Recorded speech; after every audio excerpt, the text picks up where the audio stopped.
Hello, my people. Today I'm talking about this interesting news, and it says that Libyan war crimes suspect arrested in Germany under ICC warrant. And yes, man, I termed this one to be Libyan warlord snatched because that's how I see it. And it says that Germany's ICC arrest exposes Tripoli's torture prison, and that torture prison is the mythical prison in Tripoli, the capital of Libya. And so, this is a real life story, and this is something that is currently happening. It involves Libya, Italy, Germany, and the ICC. A man accused of horrors, torture, murder, rape is currently walking free in Libya. Yes. But then the question is that he has been walking free in Libya, and then right now he is now being arrested.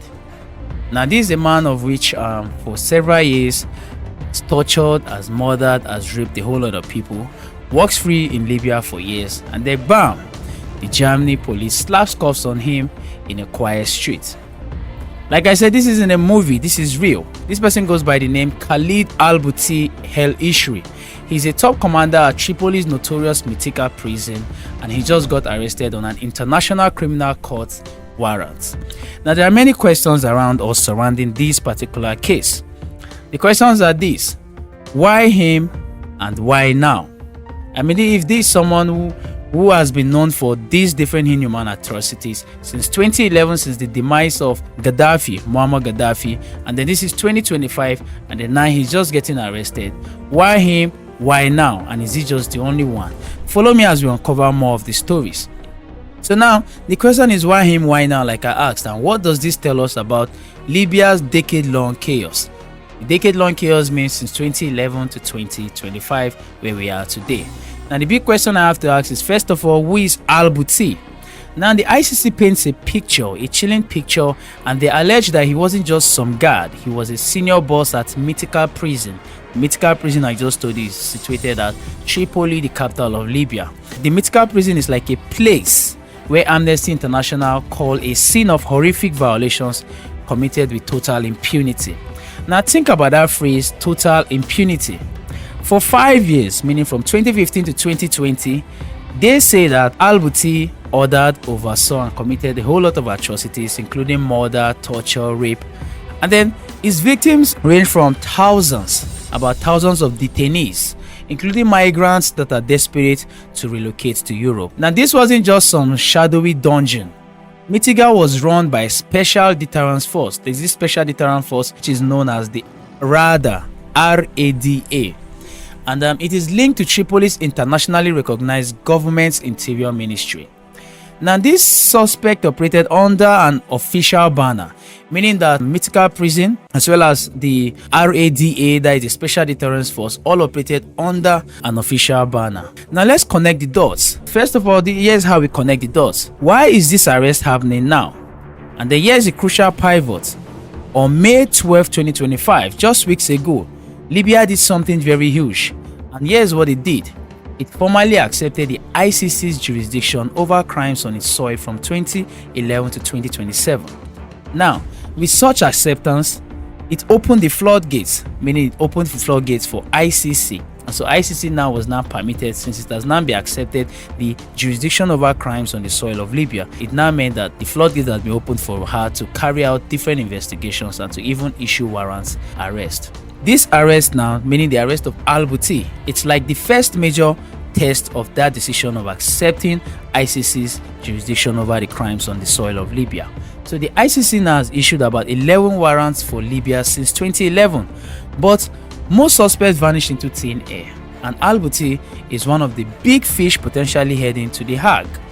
But man, I'll tell you something, this is where it gets messy. Meet Al-Bouti's colleague in alleged horror, meaning that he has a fellow partner. Not just the two of them though, I think there are about 9 which are on ICC's list. He goes by the name Osama Al-Masri Najim. He was supposedly the director of mythical prison. Earlier this year, meaning 2025, earlier this year, I think it was around January, Italy had him arrested, and then before we knew, they let him go. Poof, he vanished. He vanished, and then the Italian officials mumbled about a legal technicality. because the ICC were furious as to why they let him go. Remember, Germany already has al-Bouti, and so now this other person, a colleague of al-Bouti now, had now been captured by the Italians, but then he was now set free. And so with too many mumblings of legal technicality as to why they let him go, the ICC were furious and so went ahead to issue another warrant calling his release without prior notice or consultation. Now al-Masri is out there, and so we have two senior mythical figures, one dramatically arrested in Germany and one mysteriously freed in Italy. Now, what does that tell you about the inconsistent hand of international justice? Let's rewind to the root. The ICC's Libya mandate didn't just come from nowhere, no. February 2011, the UN Security Council, seeing Gaddafi's brutal crackdown on protests, unanimously referred Libya to the ICC, meaning as at that period, Gaddafi was still alive. There were a whole lot of internal uprisings at that period in time, and so as a result of Gaddafi's reaction to the internal uprisings, so 2011, the UN Security Council had to unanimously refer Libya to the ICC. The ICC condemned the gross and systematic violation of human rights and the deaths of civilians. Now, this was at the very start of the uprising during the Gaddafi era, and it was backed by NATO air power. And so guess what happened? The result of such ICC and NATO interference led to the fall of Gaddafi. And so Gaddafi falls, and what follows? 14 years of fractured hell in Libya, rival governments, military rule, a failed state where warlords like Ashri and Najim would operate with that total impunity. And so during that period, the ICC's warrants gathered dust while Libya burned. And so my people, here's the real question, because there are a whole lot of stories beneath the headlines. And so may I ask a lot of questions, one of which is that, one, the mythical machine is what I target, the mythical machine. And so here's the question, or the statement before the question is, Ashri's arrest pulls back the curtain on Mitiga, right? And so now it shows us that there's a torture prison that is operating under an internationally recognized government. So the big question is this: how many others, that is, how many other prisons like Mitiga exist, and who controls that special deterrence force known as RADA, RADA? That is my first question. Second question, now I target the jurisdiction jigsaw.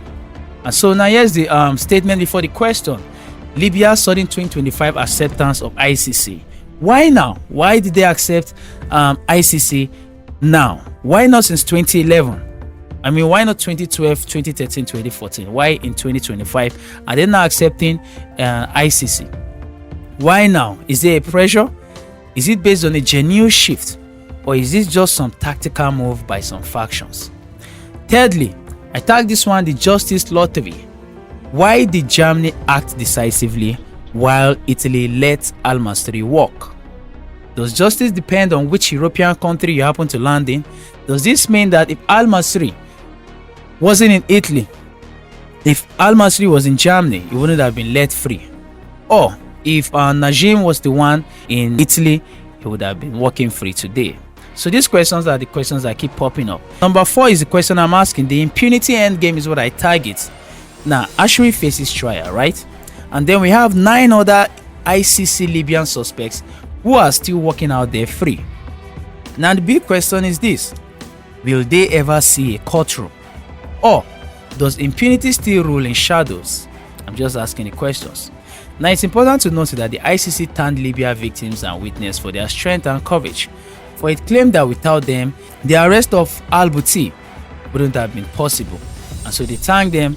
But the question again that is underlined is that, is one arrest, just the arrest of al-Bouti, is it enough for a nation drowning in unpunished crimes since 2011?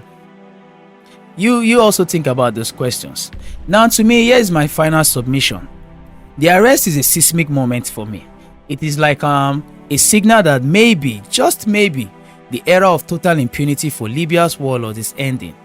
Remember, Germany acted, the ICC pushed, victims spoke out, but al-Masri release in Italy screams that the system is still fragile, political, and painfully slow. Now, is Khalid el-Ashri the beginning of Libya's reckoning? These are questions we need to ask.